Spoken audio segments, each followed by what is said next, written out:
اللہ اگر چاہے، اس لیے کہ سرکار غریب نواز کو بھی یہ چیلنج کیا گیا تھا۔ آپ کو ایک پجاری نے کہا تھا، وہ آگ جلائے بیٹھا تھا، غریب نواز نے کہا کہ ذرا اس میں ہاتھ ڈال دو، جس کی عبادت کرتے ہو یہ تو تمہارا خدا ہے۔ اس نے کہا اس میں ہاتھ کیسے ڈالیں گے، یہ تو جلائے گی۔ کہا جس کی عبادت کرتے ہو وہ خود تم کو جلائے گی۔ کتنے سالوں سے عبادت کر رہے ہو؟ کہا میرے باپ دادا سب اسی کی عبادت کرتے آئے، ہم اس آگ کو بجھنے نہیں دیتے۔ کہا پھر ہاتھ ڈالو۔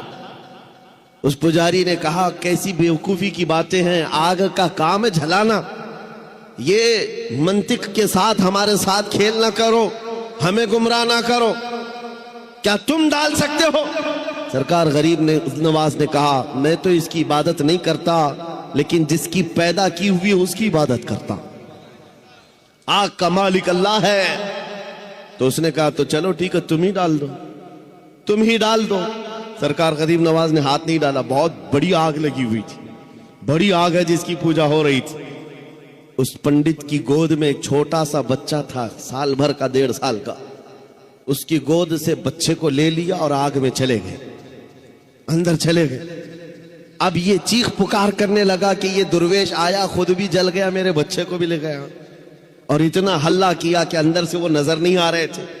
لوگ جمع ہونے لگ گئے، آس پاس کے سب جمع ہو گئے، اور سب کو یہ حیرت تھی کہ یہ جل کر راکھ ہو جائے، آگ کو بجھائیں گے تب یہ ملیں گے۔ کافی دیر ہو گئی، مجمع جب اکٹھا ہوا، کئی پجاری آئے، سرکار غریب نواز اپنا دامن جھاڑتے ہوئے آگ سے باہر تشریف لا رہے ہیں۔ بچہ بھی گود میں موجود ہے، صحیح سلامت ہے۔ اس نے چھین کر کے اپنے بچے کو لیا، جگہ جگہ پکڑ کر دیکھا، پیشانی بھی ٹھنڈی ہے، کپڑے بھی ٹھنڈے ہیں، کوئی گرمی کا اثر نہیں ہے۔ میرے عزیز و غریب نواز تو اللہ کے ولی ہیں، انہیں آگ نہیں جلائی۔ بات تو سمجھ میں آتی، بچہ پجاری کا تھا، یہ کیوں نہیں جلا؟ مفسرین کہتے ہیں، تاریخ دان کہتے ہیں، دیکھنا یہ ہے ہاتھ میں کس کے تھا بچہ۔